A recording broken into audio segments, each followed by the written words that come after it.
안녕하세요. 하나를 해주면 열을 바라는 시댁 식구들 거지근성에 질려 대판 싸우고 이혼을 하게 된 제 이야기를 하러 찾아왔습니다. 저는 원래 회사를 다니고 있었는데 몇 년 전에 갑상선암이 발견되면서 일을 그만두게 되었어요. 지금은 수제 액세서리나 공예품 같은 걸 특수 주문받아 직접 만드는 일을 하고 있고요. 한참 잘 될 때는 하루가 모자랄 만큼 바빴고 한 달에 1,000만 원까지도 벌어봤습니다. 그래서 한때는 직원을 뽑아 번듯한 회사를 차리는 꿈도 꿨었지요. 하지만 애석하게도 점점 매출이 줄기 시작하더니 지금은 딱 제가 회사 다닐 때 월급 정도만 벌고 있네요. 원래도 어릴 때부터 손으로 뭔가 만드는 걸 정말 좋아했어요. 그래서 어릴 때는 부모님이 먼저 이것도 만들어봐라 저것도 만들어봐라 하시면서 아낌없이 재료도 사주셨고요. 하지만 중학교에 들어가고 나니 이젠 그런 것보단 공부를 해야 하지 않겠냐며 재료 대신 문제집을 사다 주셨지요. 학원 다녀오고 숙제하고 예습 복습마저도 다 끝내고 그러고 나면 정말 짧게나마 남는 시간이 생기곤 했어요. 그래서 그때만 잠깐씩 손으로 사부작 예전처럼 이것저것 만들곤 했는데 부모님은 그마저도 탐탁치 않아 하시며 절 나무라셨습니다. 그럴 시간이 있으면 문제를 하나 더 풀라고 그런 건 대학 가는데 하나도 도움이 안 된다면서요. 아시겠지만 지금으로부터 20, 30년 전만 하더라도 좋은 대학에 진학하고 대기업에 들어가는 게 인생을 성공하는 지름길이라고 여겨졌었잖아요. 그리고 저희 부모님도 그렇게 생각하셨던 거죠. 아무튼 그래서 결국 저는 다른 건 다 잊고 공부에만 몰두하기 시작했습니다. 그리고 다행히 공부머리가 아예 없었던 건 아니었는지 결국엔 그토록 부모님이 원하시던 주변 사람들한테 자랑할 만한 서울에 있는 대학교에 입학했네요. 본가는 지방이다 보니 어쩔 수 없이 학교 근처에 집을 얻어서 자취를 시작했어요. 그리고 이내 무엇을 하든 더는 눈치 보지 않아도 된다는 걸 깨닫게 되면서 잊고 있던 취미 생활을 다시 하게 됐지요. 물론 그렇다고 공부를 소홀히 한 적은 없어요. 학비의 자취 그리고 생활비까지 대주시느라 고생하시는 부모님을 생각하면 공부를 손에서 놓는 건 있을 수 없는 일이었으니까요. 그래서 졸업할 땐 부모님의 소원대로 안정적인 회사에도 들어갔네요. 회사 생활을 시작하면서 부모님의 권유로 월세 대신 전세를 알아보기 시작했습니다. 그런데 곰곰이 계산해보니 제가 쓰는 생활비가 그렇게 크지 않대요.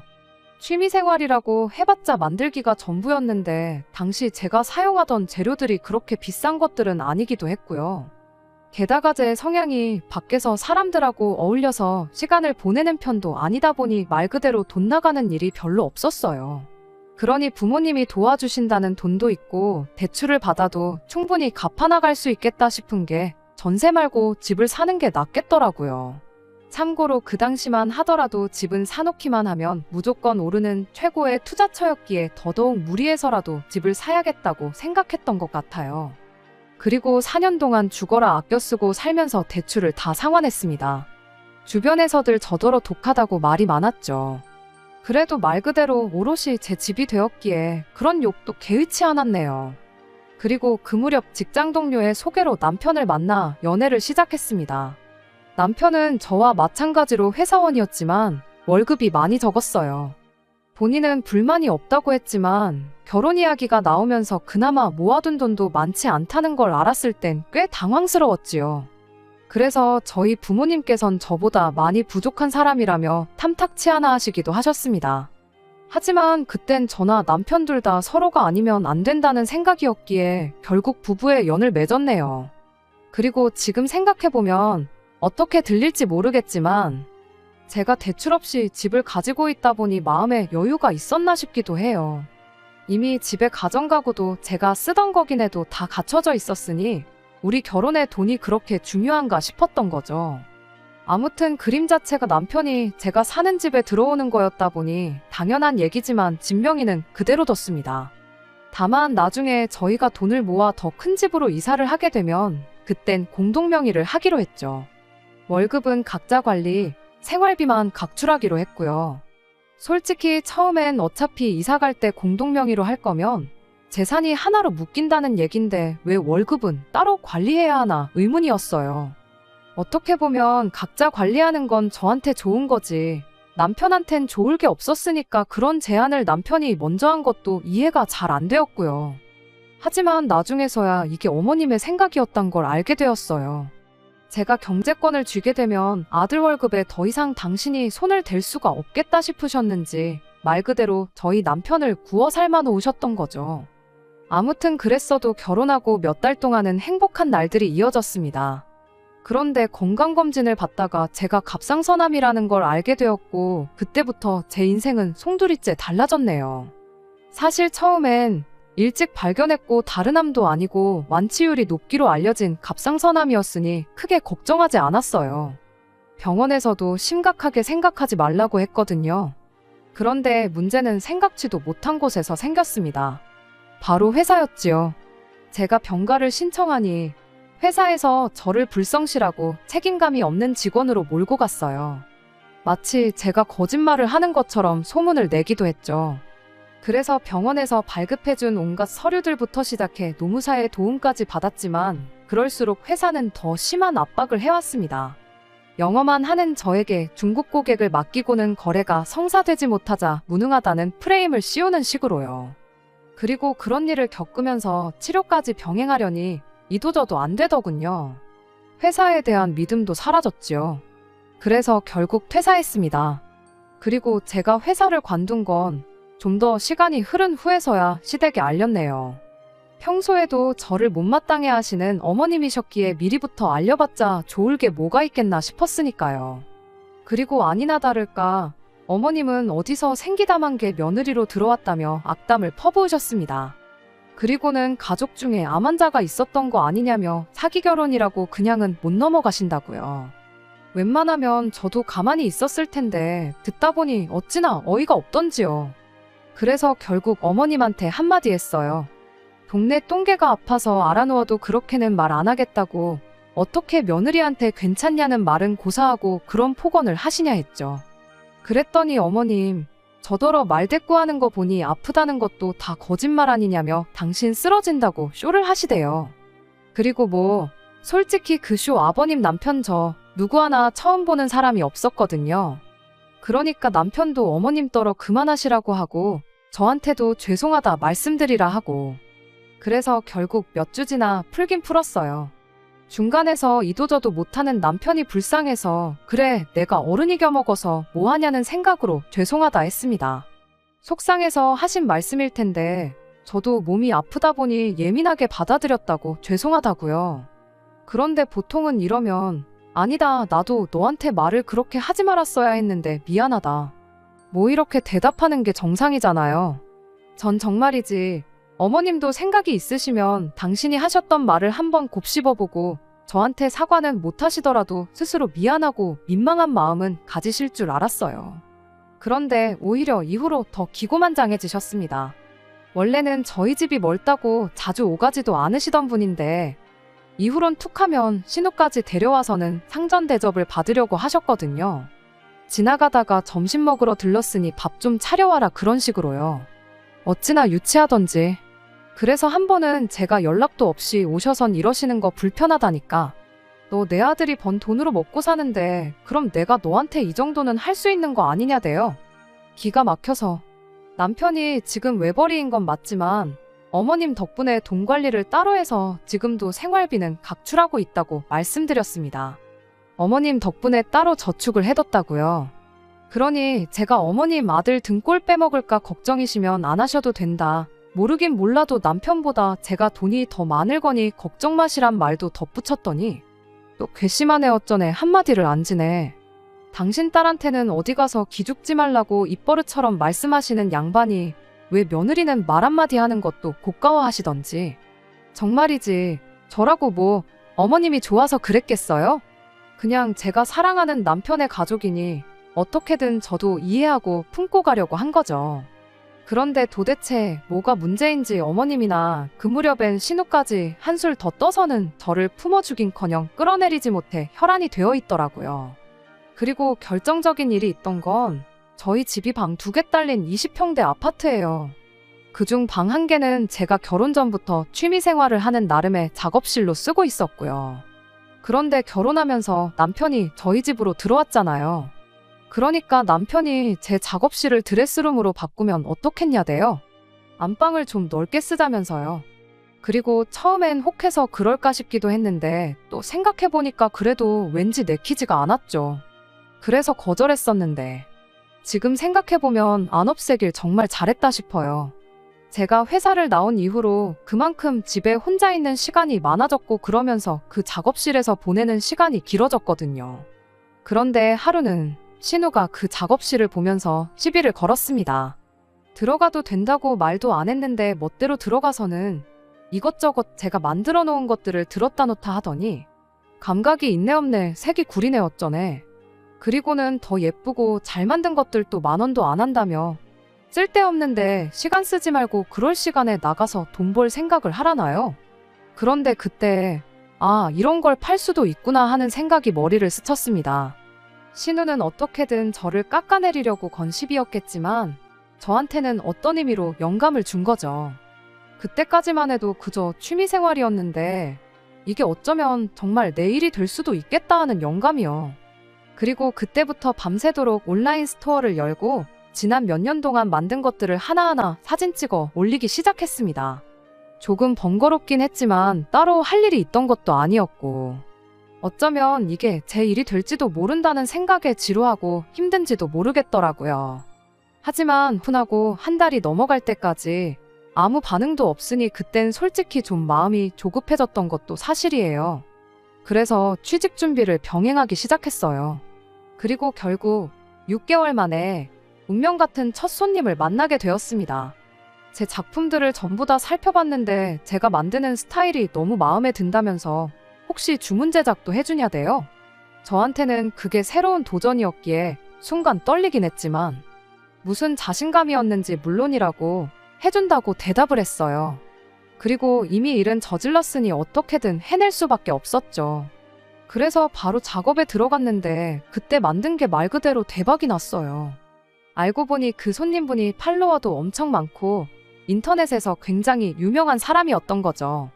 손님이 자기가 주문 제작한 건데 어떠냐면서 너무 마음에 든다고 찍어 올린 영상이 팔로워들한테 입소문을 타고 퍼진 모양이더라고요. 그래서 말 그대로 반년 만에 대박이 났어요. 제가 연습 삼아 만들던 것도 너무 초반에 만든 어설픈 것들 제외하면 전부 다 팔렸으니까요. 이후로 쏟아지는 주문에 몸이 10개라도 부족할 만큼 정신없이 바빴습니다. 제가 회사 다닐 때 2배가 넘게 돈을 벌기도 했지요. 사실 당장은 그렇다 쳐도 언제까지 모아놓은 돈만 야금야금 파먹고 살아야 하나 하는 걱정이 많았어요.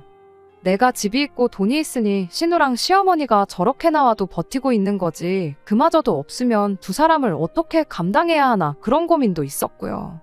그래서 더 정말 다행이다 싶었네요. 아무튼 신우랑 어머님한테 좋은 감정이라곤 눈꼽만큼도 없었지만 그래도 따지고 보면 신우 덕분에 시작한 사업이었으니 제가 한턱 거하게 쏘겠다고 자리를 만들었습니다. 그런데 두 사람은 약속 장소에 도착하기가 무섭게 돈이 어디 하늘에서 떨어지기라도 했냐며 웬일로 밖에서 밥을 다 사주냐고 빈정거리대요. 이런 자리를 만든 제 자신을 탓하면서 올라오는 짜증을 꾹 참았습니다. 그리곤 신우더러 형님이 예전에 제가 만드는 것들 사람들이 팔기도 한다 그러지 않으셨냐? 그래서 저도 한번 팔아봤는데 그게 생각보다 장사가 잘 되더라. 그래서 이렇게 밥 사드리는 거다 했지요. 그리고 정말 우습게도 제가 장사가 된다 하니 곧바로 태도가 돌변해서는 얼마나 벌었냐면서 관심을 보이더라고요. 그래서 정확하게 액수는 말 안 하고 소고기 사드릴 만큼은 벌었다니까. 축하는 고사하고 뭐가 그렇게 맘에 안 드는지 똥 씹은 얼굴로 밥을 먹더라고요. 그리고 몇 달 뒤 일이 터졌습니다. 남편이 난감한 표정으로 저한테 혹시 돈 좀 빌려줄 수 있냐고 묻더라고요. 남편이 그런 말을 한 건 처음이었기에 무슨 일이라도 있냐고 물었죠. 그러자 남편이 한참 만에 하는 말이 어머님이랑 신호 카드값이 너무 많이 나왔답니다.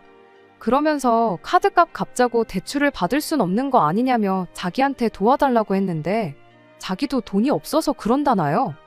카드값이 얼마나 나왔길래 대출 소리가 나오나 싶은 것도 어이가 없었지만 은연중에 남편이 자기도 돈이 없다고 한 말이 정말 충격이었어요. 정말이지 망치로 뒤통수를 한 대 쿵 하고 얻어맞은 기분이었달까요. 결혼할 때 남편이 모아놨다는 돈을 다 쓰지도 않았어요. 거의 맨몸으로 장가만 오다시피 했으니 그 돈은 남편더러 이사갈 때 보태게 잘 가지고 있으라고 했거든요.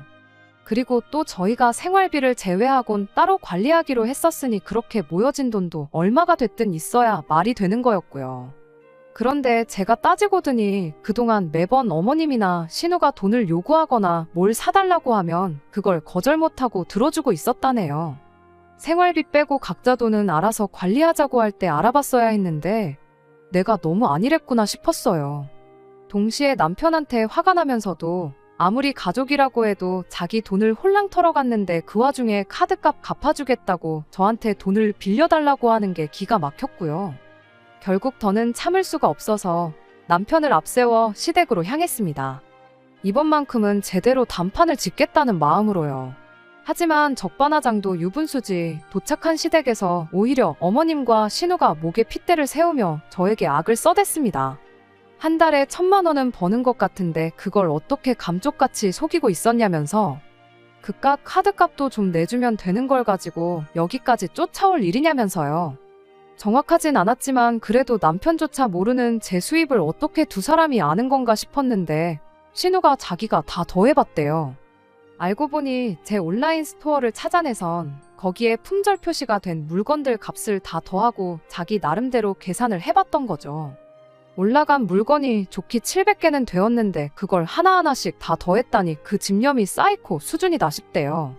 아무튼 카드값은 당연히 못 내준다. 그리고 말 나온 김에 그동안 뺏어간 내 남편 돈이나 내놓으라고 했습니다.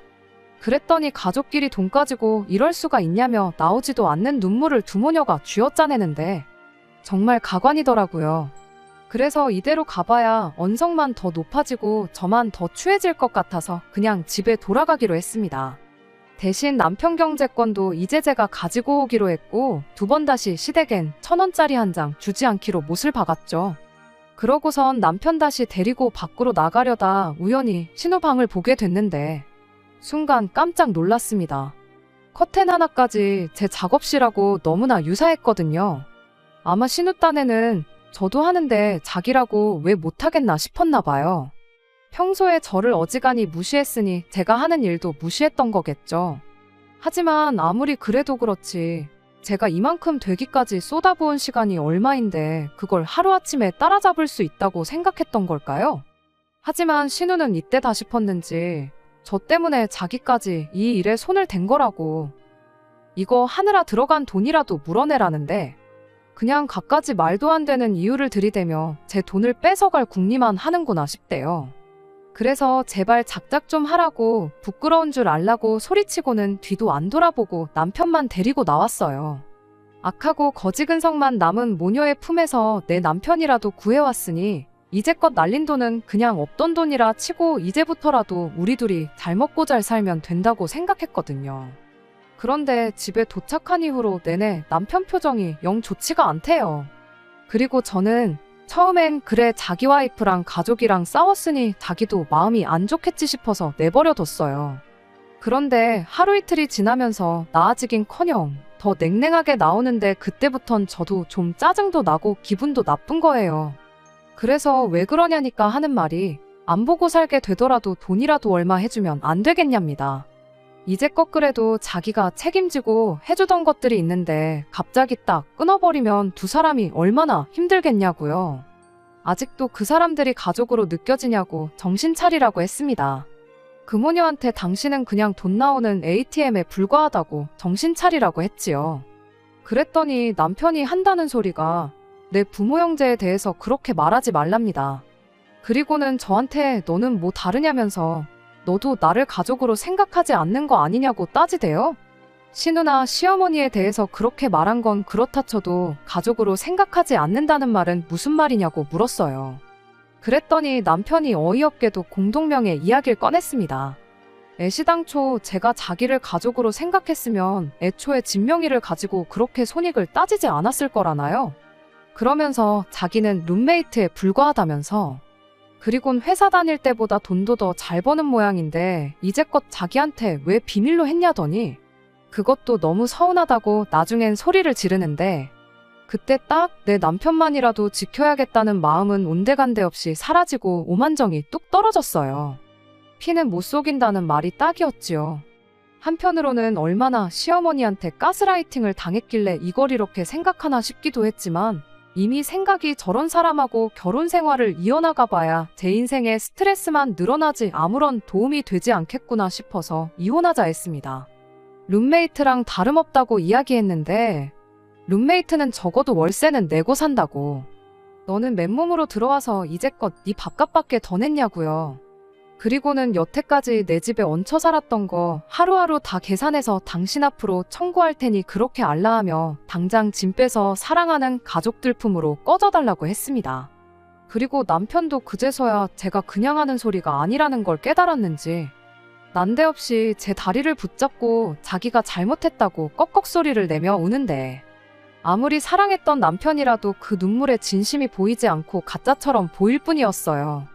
그리고 정확히 반년 뒤에 저희는 이혼했습니다. 제가 이혼 소송 이야기를 했더니 위자료 걱정이 되었는지 협의 이혼 하자더라고요. 재산분할 청구해봐야 개코도 못 받을 걸 아니까 순순히 이혼해 준 거겠죠. 조건 같은 거 하나도 안 보고 결혼하는 건 아무 문제가 아니었는데 적어도 남편의 가족들이 어떤 사람들이었는지는 봤어야 했던 것 같아요. 그것도 생각 못하고 결혼한 제 잘못이 크네요. 그리고 이건 여담이지만 신우가 저를 따라 시작한 사업이 망하기 직전인 것 같아요. 종종 신우 온라인 스토어를 확인하고 있는데 그래도 본인 딴에는 하긴 하나 보더라고요. 다만 문제는 그나마 올라온 후기들이 퀄리티가 아주 허접쓰레기 같다고 사진빨에 속지 말라는 혹평들 뿐이래요. 능력은 없으면서 똥자존심만 높은 신우이가 그 혹평을 얼마나 받아들일 수 있을지 참으로 궁금합니다. 솔직히 한때는 내 가족이라 생각했던 사람들이지만 지금 생각으로는 당장 내일이라도 온 식구가 쫄딱 망해서 길바닥에 나앉아버렸으면 좋겠어요. 누군가는 제 심보가 고약하다 할지도 모르겠지만 제가 힘들었던 것만큼 그 이상 몇 배로 그 사람들도 고생했으면 좋겠네요. 끝까지 들어주셔서 감사합니다. 오늘의 사연은 여기까지입니다. 구독과 좋아요, 알람 설정 부탁드리고 더 좋은 사연으로 다시 찾아뵙겠습니다. 감사합니다.